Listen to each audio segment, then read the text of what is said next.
Hello, I'm Fatim Bas.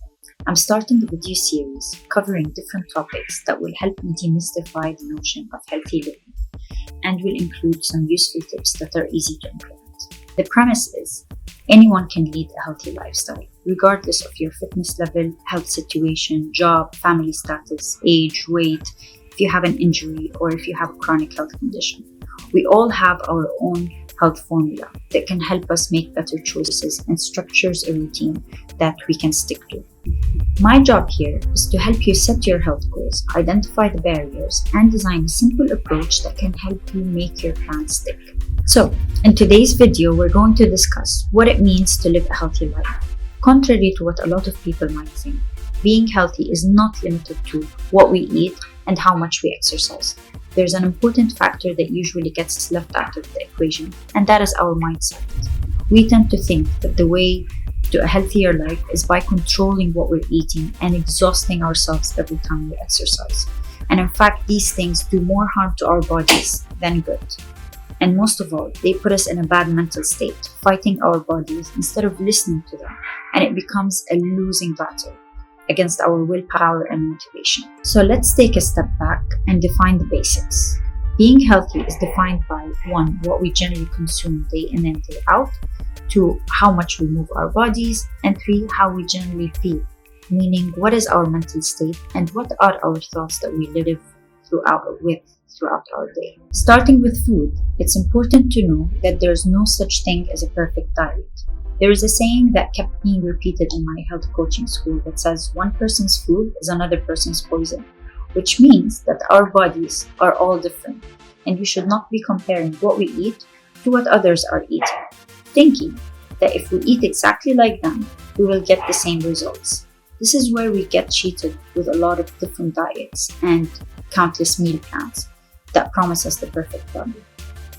Now to what works. When it comes to food, there are a few principles we need to live by. There's the 80-20 rule, the 5 ingredients or less, the balanced plate, the crowding out, etc. In the next video, I will be taking a deep dive into these principles and how we can experiment and find out what is working for us and what doesn't work for us. What you can do in your own home that will help you maintain that diet. Before moving on to the next point, I want to leave you with 2 other principles that you can start applying as of today. First is accept the notion that there's no such thing as bad foods.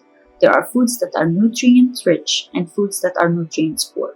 There are foods that work for us and foods that don't work for us, yet we keep eating them anyways. What is bad is labeling and classifying certain foods as bad, because then that affects our relationship with those foods, which could lead to emotional eating, binging, and eating disorders. So that means we need to reframe how we look at these foods.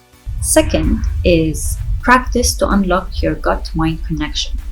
You can learn a lot about your body by looking at what you're eating and how these foods make you feel.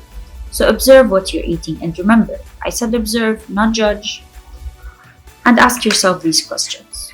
Is most of your food a result of cravings and impulses? Do certain meals make you feel hungrier than others? What about meals that fill you up for hours? When do your cravings hit? Does it have to do with hunger, or are you trying to feed a feeling? Look at how and where are you eating. Do you chew all your food or do you inhale it?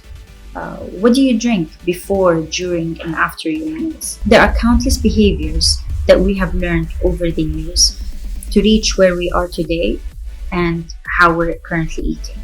And the way to a healthier diet is by doing minor tweaks over a period of time to unlearn some habits and relearn how to listen to our bodies and assess which foods work for us and which foods don't. The second aspect of healthy living is how we move our bodies. Over time, we've gotten used to identifying ourselves with just one form of exercise. I'm a runner, I'm a yogi, I'm a crossfitter, I'm a cyclist, etc. While it's important to incorporate things that we love in exercise, there are also certain basics that we need to cover, which I included in my guide, and I hope you've seen it by now. And these are the 3 kinds of trainings, right? So strength training, endurance training, and mobility training. Now, what form of exercise you decide to go for to include these three kinds of trainings is up to you, and that we can take a deeper dive in a separate video. We will also cover in that video things like how our meals can change with each kind of training and how to deal with injuries. What you can start doing today is refer to the guide if you have it, or look up these forms of exercise and start including them in your home workouts. The third aspect of health is our mindset, and this is so underrated in the health and fitness world, but it is as important as diet and exercise. I would even put it as more important. I will talk about this in details, of course, later on, but what is an important takeaway for you today is to start managing your stress. Take some time throughout your day to de-stress and clear your mind. There are many tools available online that can coach us and teach us breathing exercises, meditation, and can provide some calming music you can listen to. You can also de-stress by making sure you get your 5 minutes of sunshine at least. Basically, any activity that can help you calm down, given that it's not harming your health, such as a cigarette break. And you might wonder why that is. Smoking a cigarette, while I see a lot of people in advertising rely on it to clear their mind and to help them take a step back from their work and give you that mental clarity and creativity boost, the reality is it is a harmful behavior and your subconscious knows this.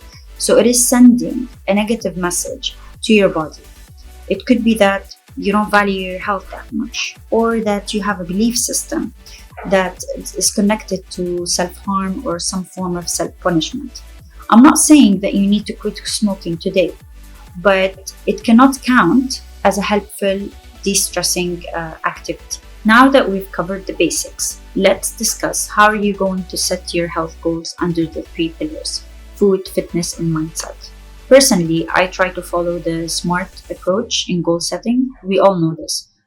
For SMART stands for simple/specific, measurable, attainable, realistic, and timely goals. Basically, you don't want to overwhelm yourself and set yourself up for failure from the first week. So start with what you want to achieve first, and then break that down into smaller behaviors that you can spread throughout the next couple of weeks.